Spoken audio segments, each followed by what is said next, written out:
ഞാനറിഞ്ഞു. അല്ല ശരിക്കും കാറിടിച്ചിട്ട് എന്താടാ? ഒരു മിനിറ്റ്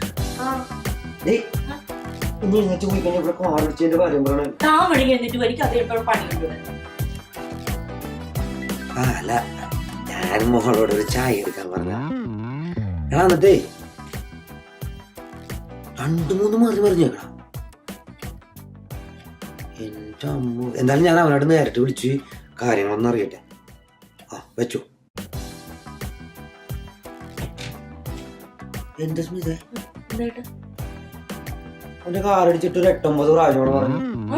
പിന്നെ 8-9 പ്രാവശ്യമൊക്കെ പറഞ്ഞ. ഹലോ ഇപ്പൊ ചേട്ടന് ആക്സിഡന്റ് ആവുന്നില്ലേ? അതിനെ കുറിച്ച് പറയായിരുന്നു.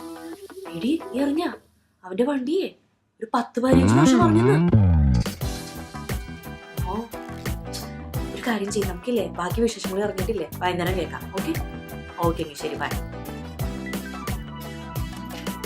അല്ല 10-15 പ്രാവശ്യം ആര് കണ്ടി കേട്ടാ? വണ്ടിയല്ലേ അത്രയൊക്കെ മറന്നിരിക്കും. വണ്ടി ആകുമ്പോ ഊരുണ്ടും പറഞ്ഞൊക്കെ നമ്മള് പിന്നെ കുറക്കണെന്തിനാ? എന്തായാലും അവനെ നേരത്തെ ഒന്ന് വിളിച്ചു പോയി.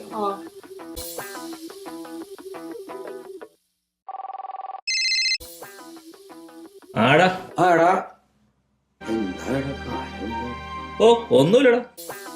നമുക്ക് നല്ല നല്ല കൂട്ടുകാരന്മാർ കാരണം ആ കാര്യങ്ങൾ സെറ്റായി.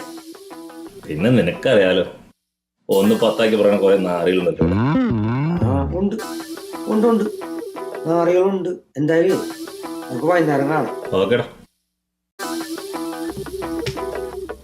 ഈ നാട്ടുകാരുടെ ഒരു കാര്യം, മാമോദിസ മുങ്ങുകയും ചെയ്ത് ക്രിസ്ത്യാനിയോട്ടാകാനും പറ്റണല്ല കർത്താവേ.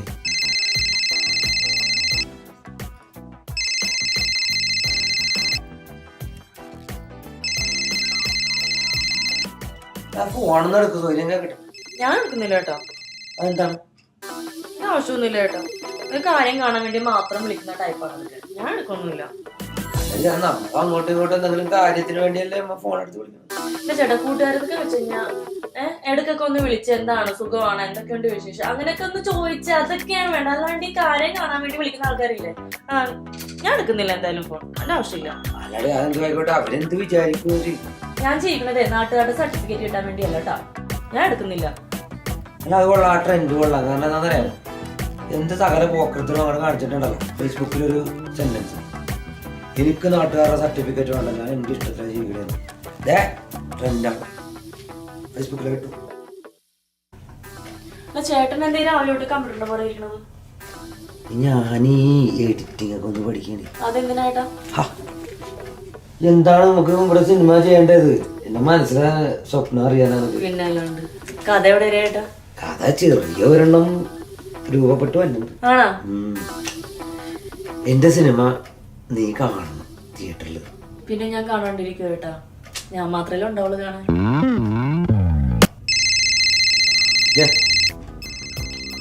ഇവൻ എന്റെ പൊന്ന് ശിഷ്യൻ, അവനുണ്ടാവും എന്റെ കൂടെ എന്റെ സിനിമക്ക് വേണ്ടി കേട്ടാ. ബ്രൂണോ, ഞാൻ ഈ ആശാട്ടിനോട് നമ്മുടെ സിനിമയെ പറ്റി പറഞ്ഞിട്ടിരിക്കണാണ്.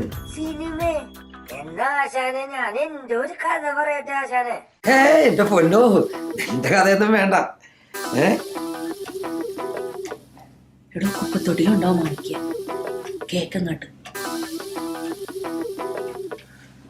അല്ല നീ നിന്റെ കഥ ഒന്ന് പറഞ്ഞന്ന്. 3-4 കൊല്ലം വർക്ക് ചെയ്തെടുത്ത ഒരു കഥയാണ് ആശാനെ എന്റെ കയ്യിലുള്ളത്. ഞാൻ വേണേ പറയാട്ടാ. അല്ല ആശാനെ ഇത് പുറത്തു പോരുന്നിട്ട് ആശാനെ ഈ കഥ. നീ പറ. അല്ല ആശാനെ, അതായത് ഇതൊരു 6 വയസ്സുള്ള അനിയത്തിയും 8 വയസ്സുള്ള ഒരു ചേട്ടന്റെ ഒരു വെറൈറ്റി കഥയാണ് ആശാനെ. വെറൈറ്റി ഉണ്ട്. പിന്നെ ഈ കഥ എന്ന് പറഞ്ഞാ ഈ ചേട്ടനും അനിയത്തിയും കൂടി ഒരു ഗവൺമെന്റ് സ്കൂളിലാണ് ആശാനെ പഠിക്കണത്. പെട്ടെന്ന് ഒരു ദിവസം ചേട്ടന് ഇംഗ്ലീഷ് മീഡിയത്തിലേക്ക് അഡ്മിഷൻ കിട്ടണാണ്. ഇതും ഇവിടെ അനിയത്തിക്ക് സഹിക്കാൻ പറ്റണില്ല. അനിയത്തി കരച്ചിലാണ് ആശാനെ. അങ്ങനെ ആ അനിയത്തിയുടെ കരച്ചില് കണ്ടിട്ട് ഈ ചേട്ടൻ കൊച്ചിന് ഭയങ്കര സങ്കടം വന്നിട്ട് ഈ ചേട്ടൻ കൊച്ചി വീടിനടുത്തുള്ള ഒരു കുന്നിന്റെ മുകളിലേക്ക് അങ്ങോട്ട് കയറി പോണേടാ ആശാനെ. ആ കേറിപ്പോയിട്ട് അവിടെ നിന്നിട്ട് ആ കുന്നിന്റെ മുകളിൽ നിന്നിട്ട് ഒരു തീരുമാനം അങ്ങോട്ട് എടുക്കണേന്ന് ആശാനെ. തീരുമാനം എടുത്തിട്ടുണ്ടല്ല, വീട്ടിൽ വന്നിട്ട് സകലമാന പുസ്തകം എടുത്തിട്ടുണ്ടല്ലോ, ഒരു മുട്ടം പഠിത്തം അങ്ങോട്ട് പഠിക്കണേന്ന്. ആ പഠിച്ചിട്ടുണ്ടല്ല, ആ പയ്യനൊരു പെട്ടെന്ന് ഒരു എഞ്ചിനീയർ ആണ്. എഞ്ചിനീയറായി പണിയെടുത്ത് പൈസ ഉണ്ടാക്കിയിട്ടുണ്ടല്ലോ ആശാനെ. പെട്ടെന്ന് തന്നെയാണ്ടല്ല ഒരു ഇംഗ്ലീഷ് മീഡിയം സ്കൂളില്ലേ അവിടെ അങ്ങോട്ട് കെട്ടിപ്പോക്കണേന്ന്. എഞ്ചിനീയർ ചേട്ടൻ നേരെ ഉണ്ടല്ലോ നാട്ടിന്ന് സ്ലോ മോഷനിൽ വീട്ടിലേക്ക് വന്നെയാണ്. എന്നിട്ട് വീട്ടിൽ വന്നിട്ടുണ്ടല്ല, തന്റെ ഈ സ്വന്തം 6 വയസ്സുള്ള ഈ അനിയത്തിയുടെ കയ്യങ്ങാട് പിടിച്ചിട്ടുണ്ടല്ല, നേരെ താൻ പണി കഴിപ്പിച്ച ഈ ഇംഗ്ലീഷ് മീഡിയം സ്കൂളിലേക്ക് കൊണ്ടുപോയിട്ട് അങ്ങോട്ട് ഒറ്റ ചേർക്കലാണ് ആശാനെ.